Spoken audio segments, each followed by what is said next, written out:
Apenas entramos me sentí asfixiada por el calor y estaba como entre los muertos.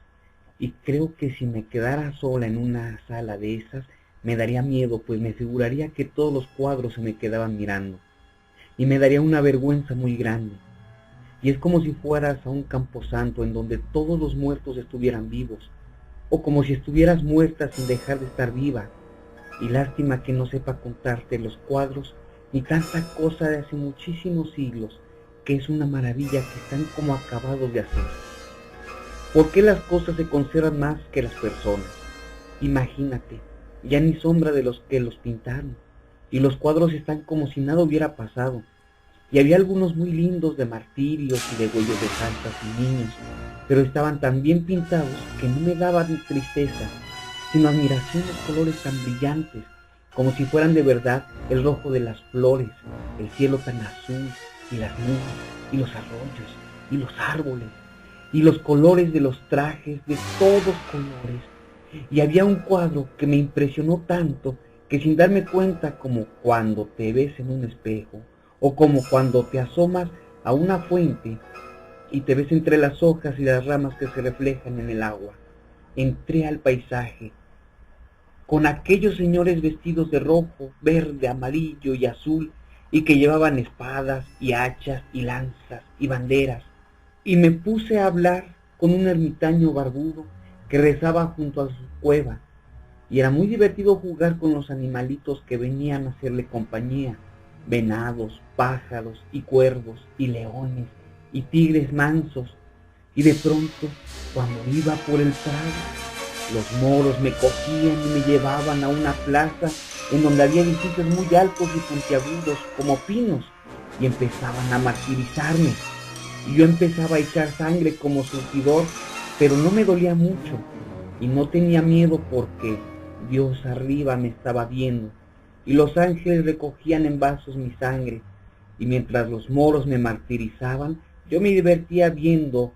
a otras señoras muy elegantes que contemplaban mi martirio desde sus balcones, y se reían y platicaban entre sí de sus cosas sin que les importara mucho lo que a mí me pasaba, y todo el mundo tenía un aire indiferente. Y allá lejos había un paisaje con un labrador que araba muy tranquilo su campo con 2 bueyes, y un perro que saltaba junto a él, y en el cielo había una multitud de pájaros volando, y unos cazadores vestidos de verde y de rojo, y un pájaro caía traspasado por una flecha y se veía caer las plumas blancas y las gotas rojas, y nadie lo compadecía. Y yo me ponía a llorar por el pajarito, y entonces los moros me cortaban la cabeza con un alfanje muy blanco, y salía de mi cuello un chorro de sangre que regaba el suelo como una cascada roja, y del suelo nacían multitud de florecitas rojas, y era un milagro, y luego todos se iban, y yo me quedaba sola en aquel campo echando sangre durante días y días, y regando las flores, y era otro milagro que no acabara la sangre de brotar, hasta que llegaba un ángel, y me ponía la cabeza otra vez. Pero imagínate que con la prisa me la ponía al revés, y yo no podía andar sino con trabajo, y para atrás, lo que me cansaba mucho, y como andaba para atrás, pues empecé a retroceder, y me fui saliendo de aquel paisaje, y volví a México, y me metí en el corral de mi casa, en donde había mucho sol y polvo, y todo el patio cubierto por unas grandes sábanas recién lavadas y puestas a secar, y las criadas llegaban y levantaban las sábanas, y eran como grandes trozos de nubes, y el prado aparecía todo verde y cubierto de florecitas rojas, que mi mamá decía que eran del color de la sangre de una santa, y yo me echaba a reír y le contaba que la santa era yo, y cómo me habían martirizado los moros, y ella se enojaba y decía: ay, Dios mío, ya mi hija perdió la cabeza. Y a mí me daba mucha tristeza oír aquellas palabras, y me iba al rincón oscuro del castigo, y me mordía los labios con rabia porque nadie me creía, y cuando estaba pegada a la pared, deseando que mi mamá y las criadas se murieran, la pared se abrió, y yo estaba al pie de un pirú que estaba junto a un río seco, y había unas piedras grandes que brillaban al sol, y una lagartija me veía con su cabecita alargada, y corría de pronto a esconderse, y en la tierra veía otra vez mi cuerpo sin cabeza, y mi tronco ya estaba cicatrizado y solo le escurría un hilo de sangre que formaba un charquito en el polvo. Y a mí me daba lástima y espantaba las moscas del charquito, y echaba unos puñados de tierra para ocultarla, y que los perros no pudieran lamerla. Y entonces me puse a buscar mi cabeza, y no aparecía, y no podía ni siquiera llorar, y como no había nadie en aquel paraje, me eché a andar por un llano inmenso y amarillo buscando mi cabeza, hasta que llegué a un jascal de adobe, y me encontré a un indito que allí vivía, y le pedí un poco de agua por caridad, y el viejito me dijo: el agua no se niega a un cristiano,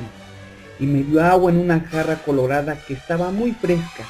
pero no podía beberla porque no tenía cabeza. Y el indito me dijo: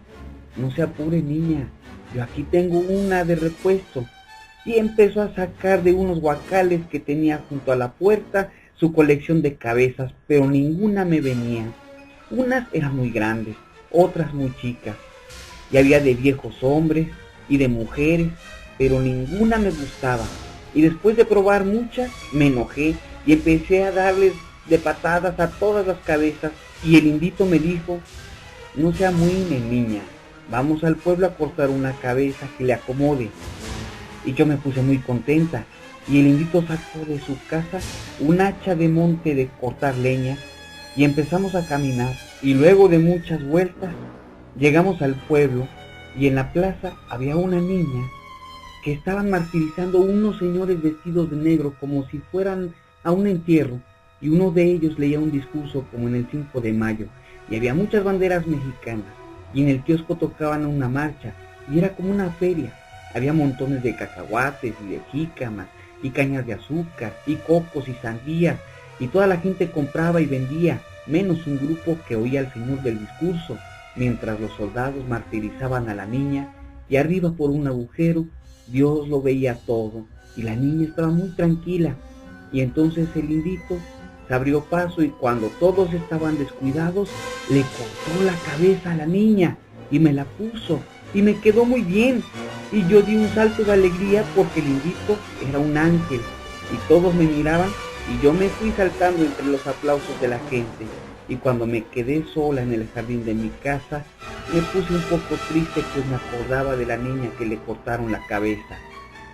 Ojalá que ella se la pueda cortar a otra niña para que pueda tener cabeza como yo.